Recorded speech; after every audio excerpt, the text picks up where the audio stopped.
10 महीने तक न अमेरिका को भनक लगी न चीन को पता चला। भारत की सीक्रेट मिसाइल से रूस भी रहा पूरी तरह से अनजान। दुबई एयर शो में लीक हुआ डीआरडीओ का सीक्रेट तो चौंक गई दुनिया। अब पानी की गहराई से लेकर जमीन आसमान में लगेगी दुश्मनों की लंका। दोस्तों, भारत ने समंदर के अंदर आज से 10 महीने पहले एक ऐसा मिसाइल टेस्ट किया था कि चीन अपने पूरे जासूसी जहाज लगाकर भी उसे डिटेक्ट नहीं कर पाया। यहां तक कि अमेरिका भी अपने सर्विलांस सिस्टम से इसे ट्रैक कर पाने में नाकाम रहा। भारत ने बड़ी चुपके से उस सीक्रेट टेस्ट को अंजाम दिया और ऐसा हथियार बना लिया जो अब चीन के लिए सबसे बड़ा काल बनने वाला है। भारत ने यह टेस्ट इसी साल फरवरी में किया था। इस सीक्रेट मिसाइल टेस्ट में सबमरीन से लॉन्च होने वाली क्रूज मिसाइल यानी कि SLCM को फायर किया गया था, जिसकी खासियत यह है कि इसे पनडुब्बी में लगी टॉर्पीडो ट्यूब से दागा जा सकता है। दोस्तों, ये नई मिसाइल निर्भय क्रूज मिसाइल का ही एक घातक वेरिएंट है जिसे डीआरडीओ ने तैयार किया है, जो चुपचाप पनडुब्बी की टॉर्पीडो ट्यूबों से लॉन्च हो जाती है। इस मिसाइल के 2 और वेरिएंट बनाए जा रहे हैं। सबमरीन से लॉन्च की जाने वाली मिसाइल यानी कि submarine launched cruise missile SLCM की रेंज 500 किलोमीटर है, जिसका फरवरी में जब टेस्ट किया गया तो इसने 402 किलोमीटर की रेंज हासिल की। इसकी लंबाई 5.6 मीटर है, व्यास 505 मिलीमीटर है। वॉरहेड के साथ इसका वजन 975 किलोग्राम है और इस SLCM को निर्भय मिसाइल के प्लेटफॉर्म पर ही बनाया गया है। दोस्तों, ये मिसाइल पूरी तरह से इंडियन नेविगेशन सिस्टम की मदद से टारगेट तक पहुंचती है।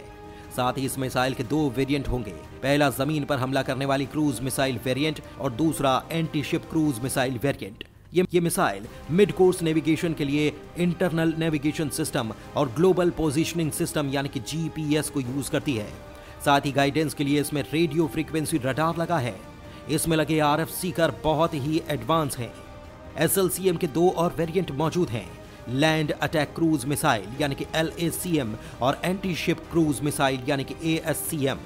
इन मिसाइलों की खासियत यह है कि जब ये अपने लॉन्चर से निकलती हैं तो इसके बाद इनके विंग्स खुलते हैं। दोस्तों, SLCM में सी स्किमिंग और टेरेन हगिंग कैपेबिलिटी मौजूद है, यानी ये मिसाइल समुद्री पानी और जमीन से थोड़ा ऊपर उठती है और फिर धरातल के समानांतर उड़ान भरती है। अब चूंकि इसकी ऊंचाई बहुत कम यानी कि 10 मीटर के आसपास या उससे थोड़ी ज्यादा होती है, लिहाजा ये आसानी से रडार को चकमा दे सकती है। दोस्तों, ये एक ऐसी स्थिति होती है जिसमें उस पर निशाना लगाकर इसे निष्क्रिय करना बेहद कठिन हो जाता है। और दोस्तों, ये काम करने के लिए मिसाइल में खास तकनीक लगी है। दरअसल दोस्तों, ये मिसाइल एक ठोस ईंधन वाले रॉकेट मोटर बूस्टर से चलती है, जो इसे पहले से डिसाइडेड एक निश्चित हाइट और स्पीड तक ले जाता है। इसके बाद ये ठोस रॉकेट बूस्टर अलग हो जाता है और इसके बाद इसके विंग में एक टर्बो फैन होता है जो इसके इंजन को उड़ान में शक्ति प्रदान करता है। हमारी जो ब्रह्मोस मिसाइल है वो भी ऐसे ही उड़ान भरती है।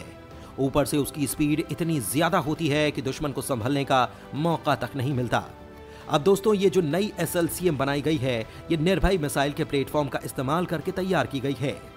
लिहाजा ये मिसाइल भी 864 से लेकर 1000 किलोमीटर प्रति घंटे की रफ्तार से उड़ान भरती है और इस पर 200 से 300 किलोग्राम के 2 तरह के वॉरहेड लगाए जा सकते हैं। पहला प्रेसिशन कम ब्लास्ट, जो बंकर और स्ट्रेटेजिक टारगेट्स को उड़ा सकता है, तो दूसरा एयर बस्ट, जो कमजोर परत वाली चीजों को उड़ाने की ताकत रखता है।